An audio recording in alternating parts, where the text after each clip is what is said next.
Isang magandang umaga, tanghali at gabi po sa ating lahat dyan sa Pilipinas.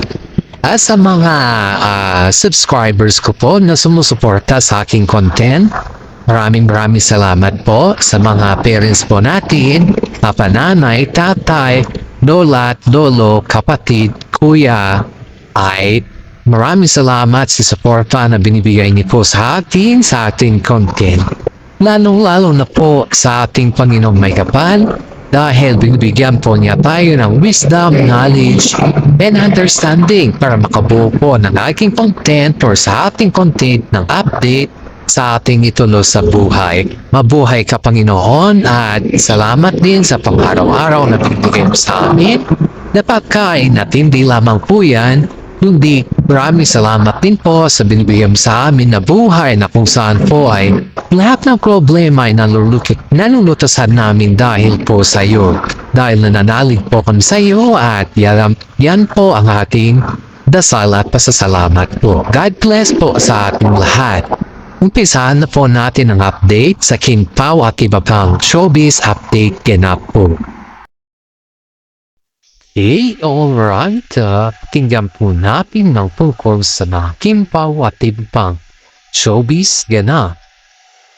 Dito po natin makikita na halos pala ng mga behind the scene dun sa Korea ay talagang kinikiligan pala ng mga netizen, mga kapwa din natin mga Pilipino or mga taga-Korea din, hindi lamang po kapwa natin Pilipino or yung mga taga-Korea mismo din mga netizen din sa Korea ang tambalan ng Kim Pao. Dahil pala dun sa Secretary Kim na kanilang mga ginawang project ni Paulo Avellino ay talagang kuhang-kuha daw nila yung talagang napaka-unique ba, yung pagka-unique ng movie na kanilang ginagampanan. Kaya pala halos namamatay or halos balibubin sila ng mga taga-Korea dahil kitang-kita nila dito na napakahusay at napakagaling nilang dalawa sa pag-arte. Kaya dito po talaga natin makikita na sa behind the scene ng eksena sa Korea na kung saan ay nakauwi or umuwi na naman si Kim Chu ng may award at hindi po yan umuwi ng luhaan. Marami kasi dito na nagsasabi na si Kim Chu ay umuwi ng luhaan. Hindi po. Wala pong katotohanan yan dahil alam naman din natin na si Kim Chu ay wala naman siyang inuwi na kamay-kamay nan siya. Halos pag si Kim Chu kasi umuwi yan, halos yung mga galamay niya ay halos puno yan ng mga award at may inuwi yan na award.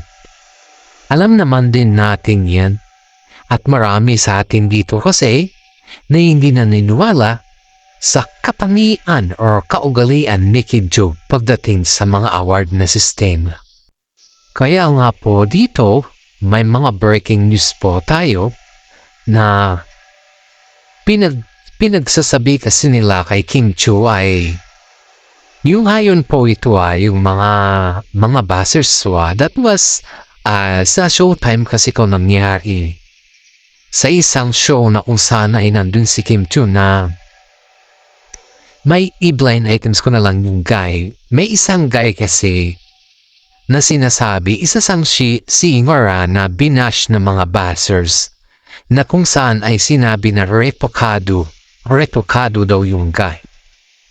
Which is, hindi ko alam kung yung guy naman ay umamin na retokado siya or hindi kasi yung guy kasi na yun ay hindi ko masyadong sinusubaybayan, kumbaga ba. Pero paminsan-minsan, nag-roll back din ako sa kanya. Pero halos kasi ang aking mga sinusubaybayan na artista ay ang Kim Pao Kambalan. Ang sabi kasi dito, si Kim Chu daw ay isang retokada. Which is, kita naman din natin na hindi naman siguro pag nagpaayos ka lang ng ilong, hindi ibig sabihin retokadan lahat yung mga nasa mukha mo. Ang pag-aayos kasi ng ilong ay part kasi yan na pagiging artista. Hindi naman sa inoobliga ka na ayusin mo yung sarili mo. Pero para mas gumanda ka kasi, pag ikaw ay nagpaayos lang ng ilong, which is nose lift na tinatawag ba? Sabi kasi dito, lahat daw ng mukha ni Kim Chiu ay retokada. Pero para sa akin naman, dahil sinusubaybayan ko naman ang Kim Chiu, ever since, ay parang pinaayos niya lang yung kanyang ilong at wala na siyang pinaayos maliban dun sa kanyang ilong. Kaya sa mga netizen na nagtatanong or nambabas about kung retokada pa si Kim Chiu, pinaayos niya lang yung kanyang ilong, yun lang po. Kung retokada ang term dun, ay ilong lang naman yung pinaayos niya. Hindi naman siguro kailangan natin ibas ang isang tao dahil nagpaayos siya ng kanyang ilong, which is isa naman itong artista. Ang hiling ko lang sa mga bashers, wag na natin, hayaan na natin na magpaayos sila sa kanilang sarili dahil sila naman ay may karapatan na gawin yun. Diba? Ay isipin na lang po natin na sa lahat ng bagay ay kapag gusto mo at may pera ka, magagawa mo yan. Dahil kailangan din kasi paminsan-minsan na makayos or ayusin ang mga mukha natin para sa ganon mas marami pa tayong magiging supporters. Okay, magbasa muna tayo ng mga comment, ng mga good and bad comment po. Ito kasi yung mga comment ng ating mga bashers na kung saan ay sinabi niyo dito na, "Hey, Kim Chiu," sabi niya po, "wag ko na lang po banggitin yung kanyang pangalan kung sino po yung nag-comment dito dahil baka mamaya masasaktan kasi siya." Normal lang kasi yan sa isang mga commentors na mag-comment mga negatibo din. Kung halimbawa, hindi naman nila nagustuhan ang mga kino-comment ng mga iba. Diba? Ito po yung comment kay Kim Chiu na kung saan binas po siya ng grabe. Ito po, "Kim, ano na? Umamin ka na kung ano talaga yung nasa mukha mo. Original ba yan? Or ano talaga? Or saan talaga? Or ilan talaga yung pinaretoke mo? Bakit ganyan ka kaganda? Hindi naman ganyan yung mukha mo nung pumasok ka sa PBB. Pero nung halos dumami na ang yung project, halos nag-iba na rin yung mukha mo. Aminin, retokada ka no. Pero wala namang masama pag aminin mo eh. Dahil ang masama pag yan ay hindi mo aaminin. Peace, Kim. I love you, Kim Pao." Sunod na naman po tayo. Pag yung mga may comment dyan at yung mga may mga sentimo about sa sinabi ni ate na kung saan ay binasa ko lang kanyang comment patungkol sa Kim Pao, i-comment ko din po dito para malaman po natin kung ano talaga yung nasa saloobin ng mga solid Kim Pao natin. Dito natin makikita kung talagang kaya po nilang pagsabihan ng isang commenters na yan at paki-comment down below nyo lang po kung ano talaga yung opinion ninyo sa isang taong ganyan. Sunod na naman tayo sa pangalawang comment. "Hi Kim, isa po ako sa mga fans na sumusuporta sa inyo. Noon pa man nung nasa PBB ka, kasama mo si Gerald at kay Siam pa din at ngayon kay Paulo Avellino ka na. Ilan taon ko na din itong naging supporters mo pero tahimik lang kasi ako kasi natatakot ako na baka mag-viral ako eh. Siyempre sa showbiz na ginagalawan natin, hindi natin alam kung maganda ba yung pagtanggap nila sa aking mga mensahe or kung ibabash lang nila ako, di ba?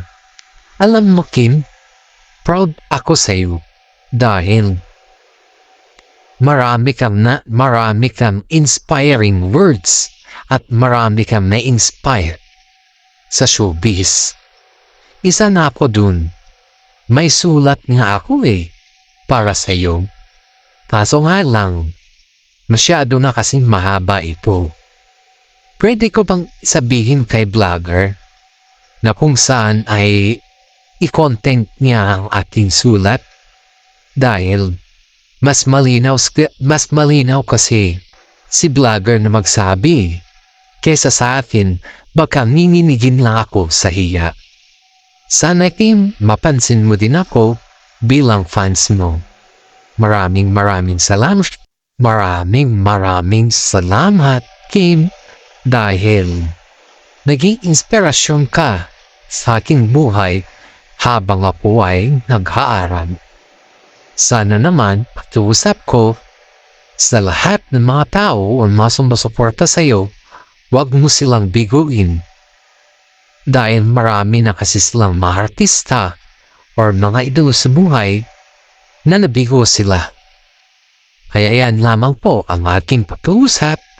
Sana patnubayan po kayo ng Diyos at lagi niyo pong tatandaan. At no problema, may solution po.